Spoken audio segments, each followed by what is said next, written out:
Bonsoir tout le monde. Nous sommes très contents de vous compter parmi nous ce soir.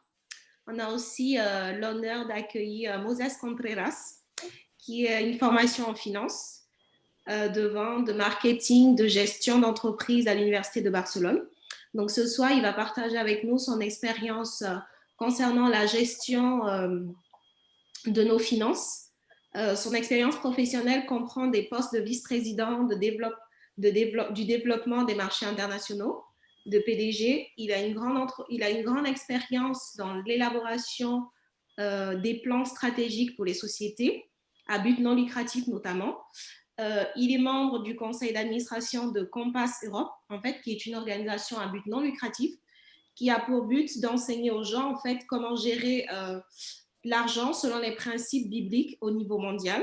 Donc, il est conseiller aussi pour des questions financières pour de grandes organisations internationales. Il est marié, il est chrétien, il a 2 enfants et surtout, il est grand-père. Thank you. Muy buenas noches, bonsoir. Bueno, para mí es un privilegio poder participar en este evento y muy feliz de poder ayudar. Esta primera charla tiene como propósito ver algunas de las cualidades que debe de tener un buen administrador de las finanzas para prosperar en tiempo de crisis. Y en la próxima charla veremos herramientas o pasos prácticos que debemos hacer para prosperar en tiempos de crisis. Me daría por satisfecho si después de la charla de hoy pudierais reflexionar, aunque sea en una de las cualidades que veremos, y que sea un punto de inflexión para mejorar nuestra gestión financiera. Si os pregunto, ¿cómo vais de dinero? ¿Cómo van vuestras finanzas? Posiblemente no estamos en los mejores momentos económicos debido a las consecuencias económicas que esta pandemia nos está dejando en cada país. En el caso de Francia, se prevé que el PIB retroceda un 11% este año y que la economía francesa tardará 2 años en recuperarse de la pandemia. Permitidme compartir la pantalla. Y esto está afectando negativamente, especialmente algunos sectores productivos y de servicios que están orientados a productos no esenciales o de primera necesidad, y mayormente relacionados con el transporte, el turismo. En cambio, otros se verán menos afectados o incluso pueden fortalecerse, sobre todo los que están relacionados con la salud, el sector agroalimentario, el e-commerce. El impacto negativo a nivel industrial repercute directamente en la economía doméstica. Es como un círculo vicioso respecto a la economía. Por un lado, las empresas producen menos, el confinamiento obliga a las empresas a recortar gastos, reducir horarios y trabajadores. No solo producen menos o dejan de producir, sino que compran menos, lo que aumenta el desempleo. Por consecuencia, los compradores consumen menos, es decir, el desempleo causa que haya menos ingresos, por lo que las familias se limitan a comprar solo lo imprescindible. Eso hace que los productos vitales suban de precio. Los productos que tienen mayor demanda, particularmente los de la canasta alimentaria, y los bienes y equipos que son necesarios para atender la mitigación del coronavirus, sube de precio. Eso hace que los ahorros se deterioren y el ahorro del país también se reduce como consecuencia de la pérdida de los ingresos de las familias, lo que las obliga a usar sus ahorros o ampliar sus deudas. Aumenta la desigualdad y la pobreza. El gobierno también, hay un incremento de la desigualdad y la marginación social, ¿no? Más hogares se ubicarán bajo el umbral de la pobreza y de la pobreza extrema. Y hay más deudas para las próximas generaciones. El gobierno también tiene menos ingresos para operar y se verá obligado a endeudarse más, con lo que compromete los ingresos de las nuevas generaciones. La pregunta es, ¿podemos aprender de la crisis? Bueno, hay algunas frases célebres, por ejemplo, de Antoine Saint-Exupéry. El hombre se descubre cuando se mide contra un obstáculo. En las grandes crisis, el corazón se rompe o se curte.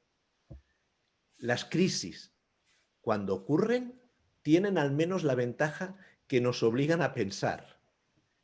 Y la última, todas las situaciones críticas tienen un relámpago que nos ciega o nos ilumina. Esta última de Víctor Hugo.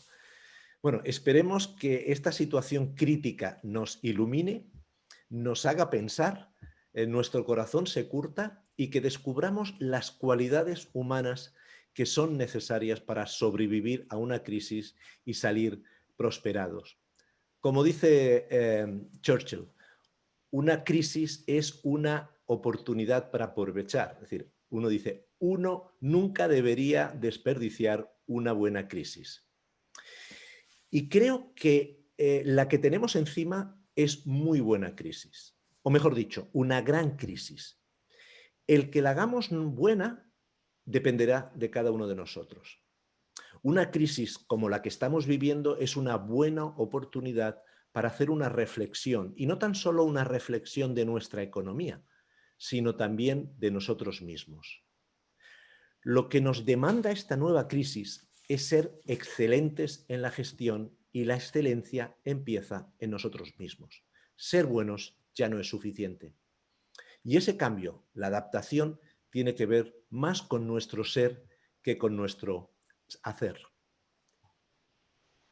Tenemos el ejemplo de alguien que hace más de 3000 años supo manejar su economía con éxito, y sus consejos pueden ayudarnos hoy, 15 de noviembre del 2020, a manejar nuestras finanzas de una manera efectiva, incluso en medio de la crisis que estamos viviendo. Es como proporcionarnos un mapa, una brújula para navegar por las finanzas con éxito. ¿Y por qué no? Una vacuna. Supongo que alguno de vosotras, de vosotros, podríais estar pensando, qué pena que no exista una vacuna frente a las crisis económicas. Permitidme decir que sí existe. Lo que pasa es que puede ser doloroso su administración. Y el protagonista de hoy, Salomón, posiblemente la persona más próspera que ha existido y sin duda la más sabia, nos ha dejado esta vacuna en forma de consejos. Permitidme hacer una pequeña reseña de Salomón en el contexto histórico, político, económico y social de su reinado. ¿Quién fue Salomón? Fue el tercer y último rey de Israel unificado. Después de él, el reino se dividió y poco después fue deportado a Babilonia. Sucedió a su padre, el rey David, y Roboam, su hijo, le sucedió en el trono. Y como pasa en muchas empresas familiares, David puso los cimientos militares, políticos, morales y económicos del país.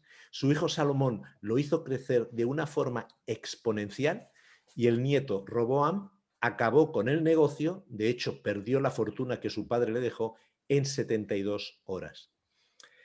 Las riquezas de Salomón provenían de 3 fuentes de ingreso.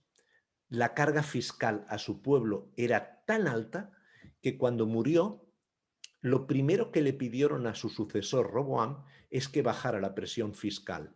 Y no solo no les hizo caso, sino que la aumentó, provocando que su reino no durara más que pocos días. El segundo fuente fue los aranceles que cobraba de las mercancías que llegaban del Oriente y de África, y que debido a su enclave estratégico pasaban por Israel para seguir rumbo o a Europa o Asia Menor. Por este motivo ese comercio debía pagar tributo. Y el tercero, su empresa de consulting. Salomón era tan sabio que su sabiduría era conocido en el mundo antiguo, y muchos reyes y líderes le pedían consejo. De hecho, tenemos un ejemplo con la reina de Saba, que le dejó 4,5 toneladas de oro, además de una increíble cantidad de piedras preciosas y especies carísimas, como pago de la consultoría. Solo el oro recibido le habría generado unos 184 millones de dólares. No está mal para un trabajito que Salomón hacía en su tiempo libre. Fijaros, Salomón recibía anualmente 22 toneladas de oro, que hoy equivaldría a unos 1.000 millones de dólares. Esto lo podemos encontrar en el primer libro de Reyes. Según algunos expertos en el asunto, Salomón, después de 40 años de operaciones al mando de la empresa Israel Inc., podría haber acumulado una fortuna alrededor de 2 billones de dólares. Recordemos que su hijo lo perdió en 72 horas. Además, todos estos ingresos parecen haber sido entradas netas, ya que tenía un sistema por el cual todos los gastos operativos mensuales eran pagados por alguna de sus 12 provincias. Cada uno pagaba el 100% de sus gastos operativos al mes. No cabe duda que Salomón fue un crack en cuanto a las finanzas y sus consejos nos pueden ayudar a tomar las mejores decisiones en esta área, incluso en la economía post-COVID. Preguntaréis, ¿por qué es tan conocido Salomón?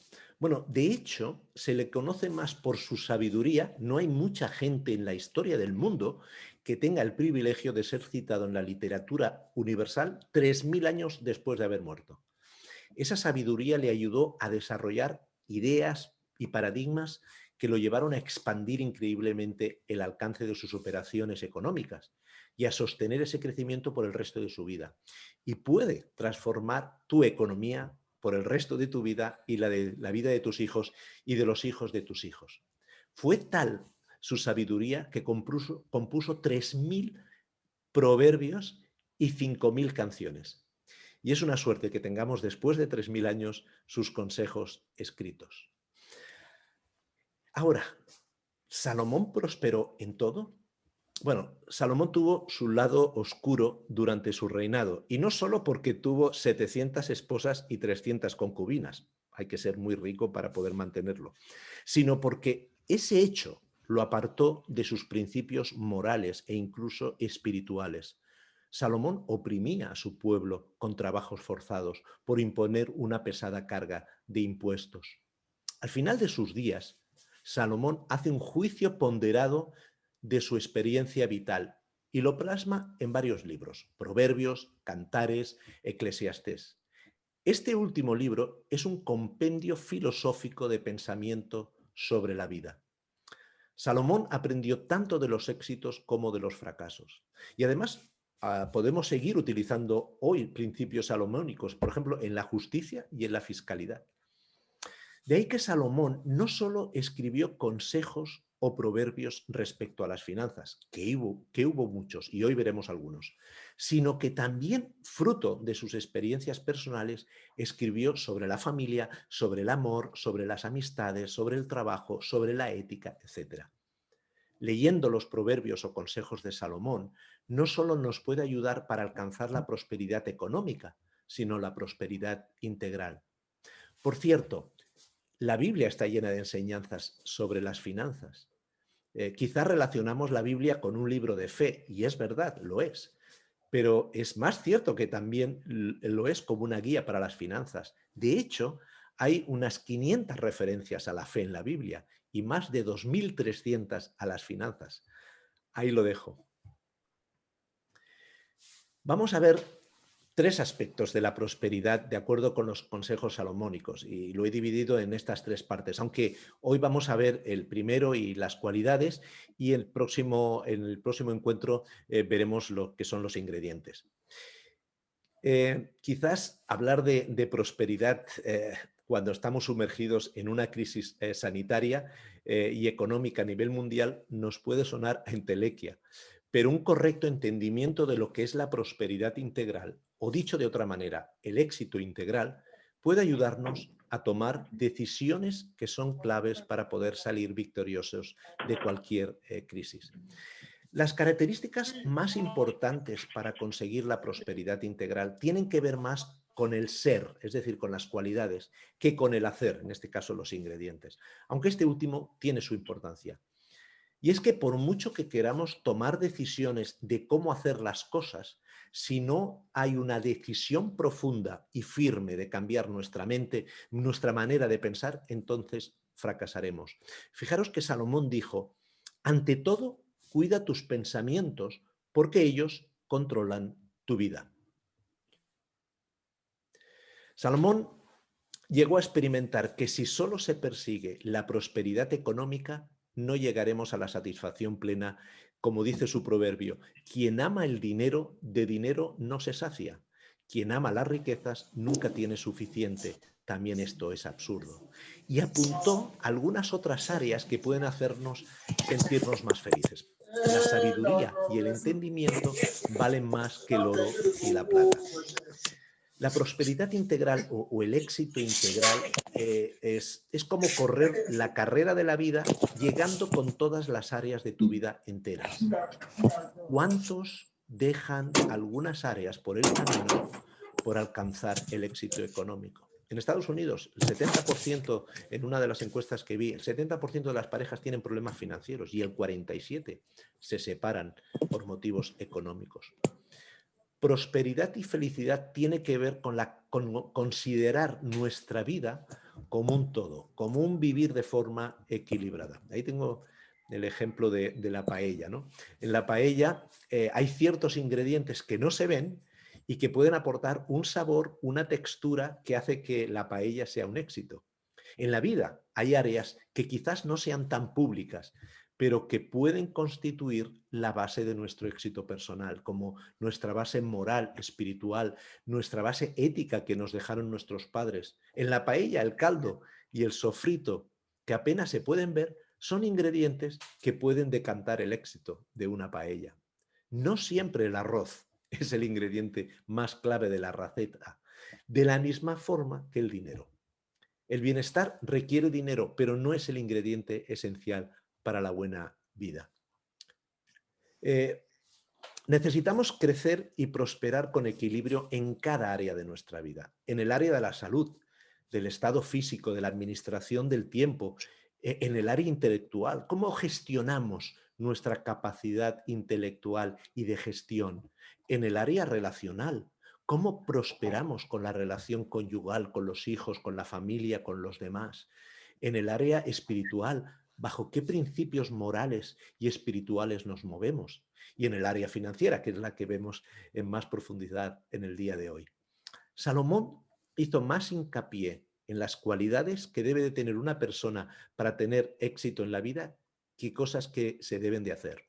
Vamos a ver 7 cualidades que son imprescindibles para participar en la carrera que nos lleve a la prosperidad integral.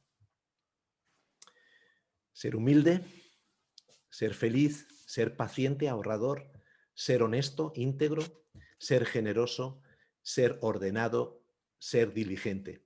Para cualquier cosa que queramos hacer en la vida, desde una buena paella hasta construir una corporación empresarial, estos principios deben estar presentes para asegurar un éxito, un resultado con éxito.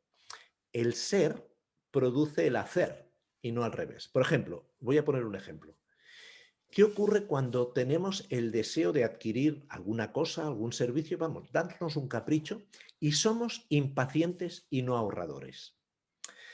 Posiblemente lo compramos, no solemos comprar o comparar con otras ofertas, no analizamos si realmente es una necesidad o podemos evitar la compra. No, incluso compramos a crédito, importándonos solamente lo que debemos pagar mensualmente sin considerar el nivel de intereses que vamos a pagar. A esto lo llamamos compra ahora y paga después. Pero ¿qué ocurre cuando seguimos teniendo ese deseo de adquirir una cosa, pero somos pacientes y ahorradores? Bueno, posiblemente analizamos si es prioritario, ahorramos durante un tiempo para conseguir el dinero y luego, si aún nos sigue interesando, lo compramos. A esto le podemos llamar gratificación diferida. Es ahorrar ahora y comprar después quizás algo mejor. ¿Y suena eso? Y es que lo que somos determina cómo pensamos. Cómo pensamos determina cómo tomamos decisiones. Y las decisiones que tomamos nos pueden llevar al éxito o al fracaso. De ahí la importancia que Salomón da a las cualidades que debemos tener para alcanzar el éxito. Y lo importante que es, especialmente en el momento de crisis. Vamos a empezar con la primera. Según Salomón, la antesala de la prosperidad es la humildad. Tras el orgullo viene el fracaso. Tras la humildad, la prosperidad. ¿Pero humildad para qué? Bueno, humildad para aprender. Hay varios aspectos de la humildad que nos pueden llevar a la prosperidad. Uno de ellos es tener la humildad para aprender. ¿Cuántas veces habréis oído, yo no necesito estudiar esto o aquello? Estoy convencido que la pandemia nos ha obligado a seguir aprendiendo para superarnos. Dice Salomón, prosperé y superé a todos mis predecesores en Jerusalén, mientras la sabiduría me asistía. Esta me gusta mucho y creo que todos estamos de acuerdo. En esta vida ser sabio es bueno, pero ser sabio y rico es mejor. Lo primero que pidió Salomón cuando subió al trono de Israel fue sabiduría, para discernir entre el bien y el mal, emitir sentencias justas y tomar decisiones correctas. Dice el texto, hazte cada vez más sabio y entendido. Nunca olvides mis enseñanzas. Jamás te apartes de ellas. Si amas a la sabiduría y nunca la abandonas, ella te cuidará y te protegerá. Lo que realmente importa es que cada día seas más sabio y que aumentes tus conocimientos, aunque tengas que vender todo lo que poseas. Por cierto, Salomón pidió solamente sabiduría a Dios y Dios le respondió, porque has pedido sabiduría y no larga vida ni riquezas, te daré más sabiduría que a cualquiera que haya vivido hasta ahora y además te daré riquezas y gloria. Por lo cual no es un mal negocio pedirle a Dios con humildad sabiduría porque posiblemente venga acompañada. Dice Eric Hoffer, en tiempos de cambio, quienes están abiertos al aprendizaje se adueñan del futuro, mientras que aquellos que creen saberlo todo estarán bien equipados para un mundo que ya no existe. Humildad para pedir consejo. Cuando falta el consejo, dice Salomón, fracasan los planes. Cuando abunda el consejo, prosperan. Sin buenos gobernantes, la nación fracasa. Con muchos consejeros puede salvarse. ¿Dónde? ¿Dónde podemos pedir consejo? Bueno, tenemos nuestra brújula moral, nuestros principios y valores, nuestra fe, nuestro cónyuge, que mejor que la persona que nos conoce y que comparte la vida, nuestros padres, personas confiables y expertos en el campo. Hay muchas personas que nos pueden ayudar, solo que tenemos que tener la humildad para pedir el consejo. Otro punto importante es la humildad para vivir en moderación. Dice Salomón, el orgulloso será humillado y el humilde será alabado. Tenemos en la pantalla tres ejemplos de personajes muy ricos. El primero es el fundador de IKEA, que tiene un activo por lo menos de 3.000 millones de dólares. Sin embargo, en el 2016 todavía manejaba un Volvo de 16 años de antigüedad, porque era bueno y seguro. Yo añado, porque se lo vendieron montado, no como sus muebles, ¿no? El Chuck Fenney, que es dueño de Duty Free Shops, ha entregado casi toda su fortuna de más de 6.000 millones de dólares a estratégicas obras de ayuda alrededor del mundo. Sus activos actuales, pues cerca de 2 millones de dólares. Dice, yo vine al mundo para trabajar duro, no para hacerme rico. Y además él es un modelo de filantropía para Bill y Melinda Gates. Y tenemos a Warren Buffett, presidente del Consejo y CEO de Berkshire Hathaway, uno de los hombres más ricos del mundo. Fijaros que en el 2019, el año pasado, su fondo que gestiona ganó más de 81.000 millones de dólares. Y todavía él sigue viviendo en la misma casa en Nebraska que compró hace 50 años por 31.000 dólares. No tiene una colección de coches o de autos de alta gama, sino que lo poco que conduce prefiere hacerlo en modelos de segunda mano. Dice Salomón, hay quienes no tienen nada y presumen de ricos y hay quienes todo lo tienen y aparenta ser pobres. Y por último, dentro de la humildad, humildad para tomar decisiones, para gestionar. Y una de ellas es, ¿qué rol queremos desempeñar en cuanto a la gestión de las finanzas? Tenemos que aprender a ser administradores de las cosas que tenemos, no dueños. El dueño está emocionalmente apegado a sus posesiones. Y si las cosas van bien, entonces estará alegre, pero lo que ocurra para mal hará que se enfade o sufra. Una piedra angular de la economía tradicional es la propiedad privada. Trabajas por ello, lo posees, lo disfrutas y lo proteges. Por supuesto, no hay nada malo en esto, a no ser que al sentirnos propietarios, dueños, perdamos de vista que lo que realmente somos es administradores temporales de recursos. ¿Cuánto poseemos cuando nacemos? ¿O cuánto poseemos el minuto uno después de nuestra muerte? ¿No es la vida un periodo de administración de recursos para un mejor disfrute de esta que no una carrera por poseer cosas que serán de nuestra propiedad en un tiempo muy limitado? La siguiente cualidad es la de ser feliz. No hay mejor medicina que tener pensamientos alegres. Cuando se pierde el ánimo, todo el cuerpo se enferma. Ánimo, pues, comamos y bebamos, veamos alegres, que Dios aprueba lo que hacemos. Contentarse es una de las claves de la vida para ser feliz, en cualquier circunstancia en la que vivas. Debemos aprender a vivir contentos con lo que tenemos y no insatisfechos con lo que no tenemos, porque eso nos llevará a estar insatisfechos al poco tiempo de conseguir las cosas. Si no somos felices en la situación que nos ha tocado vivir en la actualidad, no lo seremos aunque mejoremos económicamente. Debemos ser felices en las circunstancias que Dios ha permitido que estemos en cada momento. En mi experiencia viajando por todo el mundo por motivos profesionales, he podido percibir mayor felicidad en los países pobres que en los ricos. Vivir en abundancia no necesariamente apunta a un incremento en la cantidad de dinero ni en los bienes acumulados. Ahora bien, contentarse no es conformarse. El que se conforma con ser pobre siempre será pobre. Debemos luchar por conseguir nuestros sueños y mejorar, pero no seremos felices consiguiendo una nueva situación económica si no lo somos ahora en la que tenemos. Esta pandemia nos ha enseñado a valorar cosas que realmente son importantes y en las cosas que debemos de gastar nuestro dinero disfrutando de ello. Me gustaría mostraros una gráfica para explicar más gráficamente este principio. Nos podría parecer que el nivel de felicidad o satisfacción está intrínsecamente relacionado con la cantidad de dinero que poseemos o que utilizamos, pero no es así en muchos casos. Fijaros lo que dice Salomón. Mientras tengamos vida, hagamos lo bueno y pasémosla bien. El comer y el beber y el disfrutar del fruto de tanto trabajo es algo que Dios nos permite. Eso lo sé muy bien. Y ahí estamos incrementando nuestra felicidad cubriendo las necesidades básicas. Más.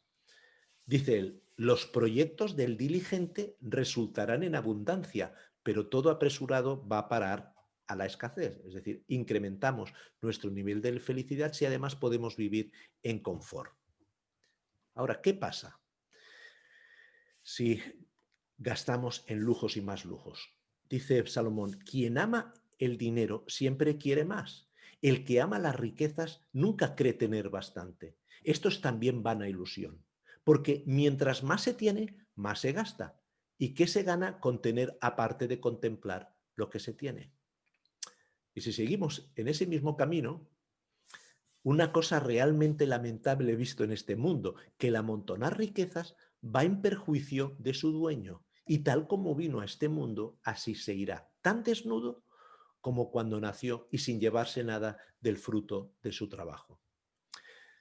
La pregunta más importante que debemos de hacernos para ser más felices es ¿cuánto es suficiente? Y esta es la clave para vivir y planificar una vida abundante, pero también satisfactoria. Como dice Ron Blue, hay dos maneras de alcanzar lo suficiente. Una es acumular más y la otra es desear menos. Podemos seguir incrementando nuestra felicidad o satisfacción cuando estamos ahorrando, invirtiendo, ayudándonos a otros con lo que nos sobra. Entiendo que las secuelas económicas de esta crisis harán difícil que podamos invertir o ahorrar mucho dinero, pero sí que podemos revisar nuestras prioridades de gasto y quizás ajustarlo a la nueva realidad económica. Eso no quiere decir que vayamos a ser más infelices, sino que debemos aprender a ser igual o incluso más felices en la nueva situación. Ser paciente, ser ahorrador. Ser paciente y ahorrar es una de las características claves para prosperar en la vida. Si piensas lo que haces, tendrás abundancia. Si te apresuras, acabarás en la pobreza. Ser paciente es muestra de mucha inteligencia. Ser impaciente es muestra de gran estupidez. Más vale paciente que valiente. Lo que fácilmente se gana, fácilmente se acaba. Ahorra poco a poco y un día serás rico. Y nos lo decía el hombre más rico del mundo. A la derecha tenéis el ejemplo del bambú japonés. Y es que algo muy curioso sucede con el bambú japonés. Cuando siembras la semilla, la abonas y la riegas constantemente, ves que en los primeros meses no sucede nada apreciable. Es más, durante el primer año no sucede nada. Tampoco sucede el segundo o el tercer año. Es más, durante los primeros 7 años no pasa absolutamente nada con esta semilla. Sin embargo, durante el 7.º año y en un periodo de 6 semanas, esta planta de bambú crece más de 30 metros. ¿Y entonces qué hace durante esos 7 años? Pues aunque no lo veamos, toda la acción surge bajo la tierra. Durante este tiempo, el bambú crea un complejo y fuerte sistema de raíces que lo sostendrán firme el resto de su vida. ¿Tomó a esta planta solo 6 semanas para crecer? ¿O le tomó 7 años y 6 semanas?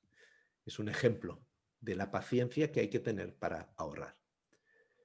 Si uno tomara la decisión de no pagar intereses en su vida, ¿cómo estaría esta persona en 20 años respecto a su vecino que sí que está dispuesto a comprar a plazos?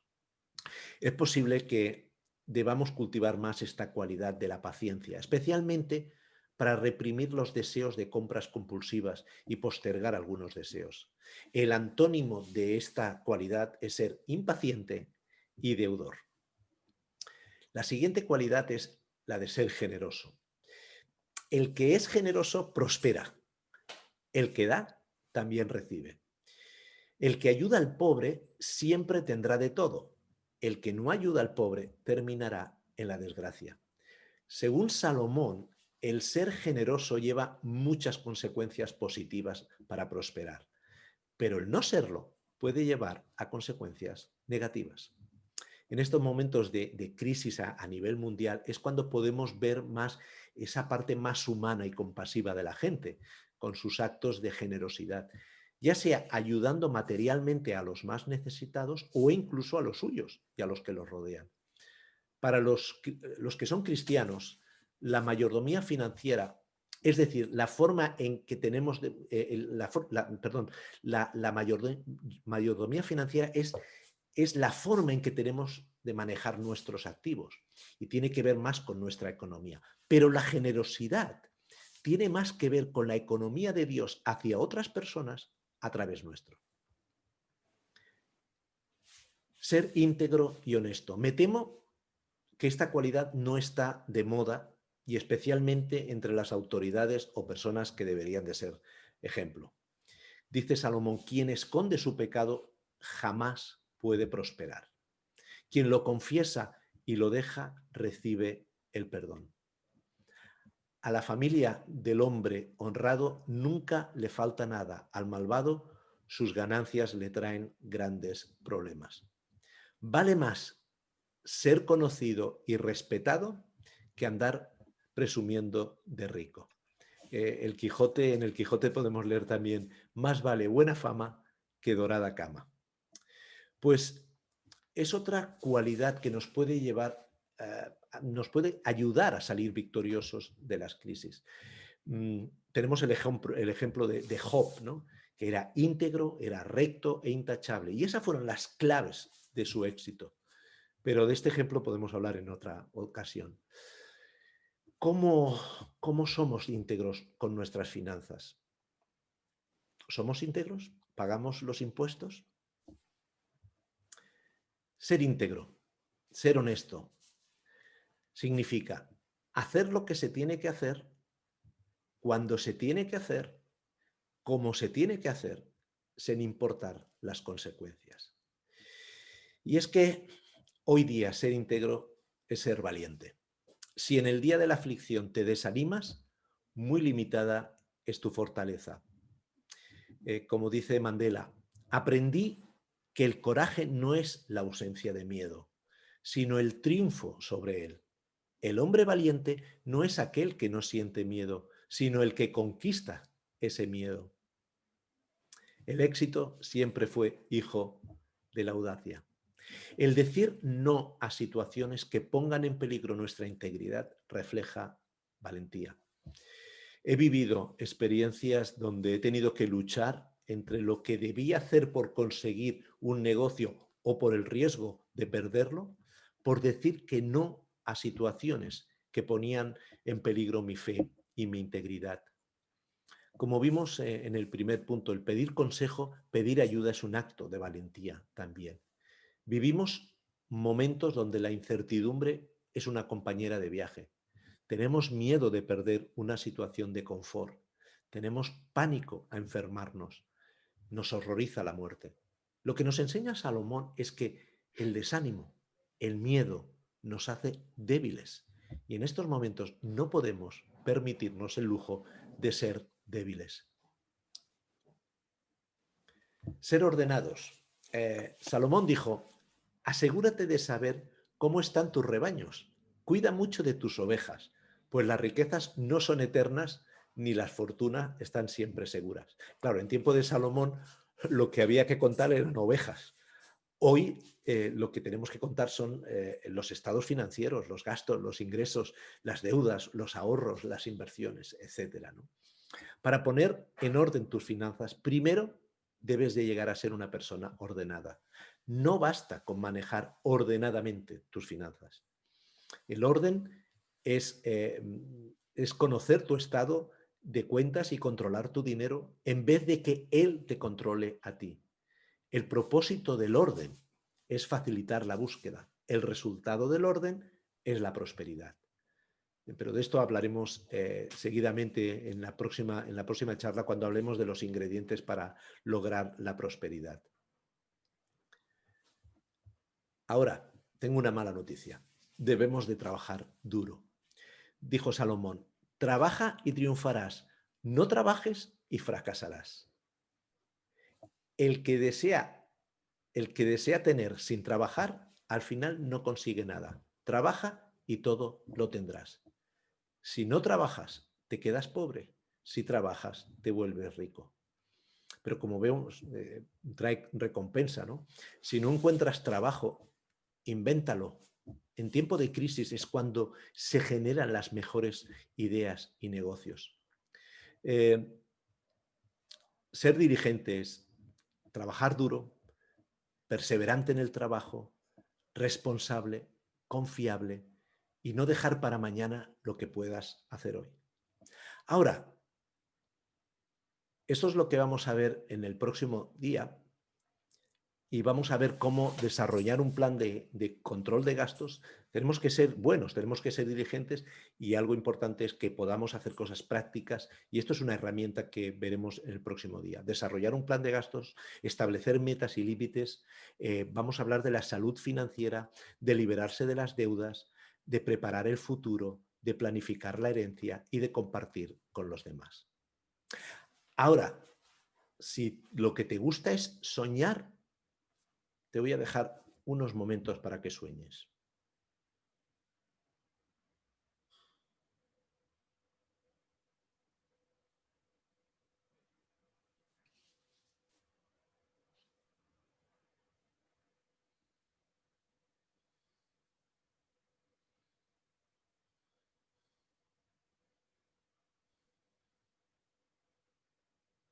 Bueno, ya podemos parar de soñar y vamos a ponernos a trabajar.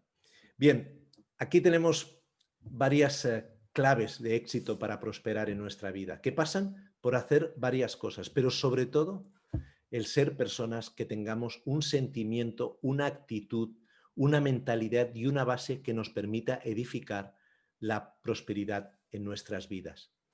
Salomón dijo al final de sus días: el amor al dinero es causa de pleitos. Confía en Dios y prosperarás. Y posiblemente esa es la clave. Salomón aprendió que no se puede amar al dinero y a Dios al mismo tiempo. Es incompatible, pero él optó por poner su confianza en Dios y no en el dinero. Pero a pesar de ello, fue muy rico y próspero. Espero que y deseo que estos consejos, estos proverbios de Salomón puedan ser una brújula moral, social y económica y, ¿por qué no?, un punto de inflexión en nuestra forma de ser, en nuestro modo de proceder en cuanto a la gestión financiera, empresarial y también a nivel personal. Y en el próximo encuentro hablaremos de las herramientas prácticas para ser próspero en tiempos de crisis. Muchas gracias.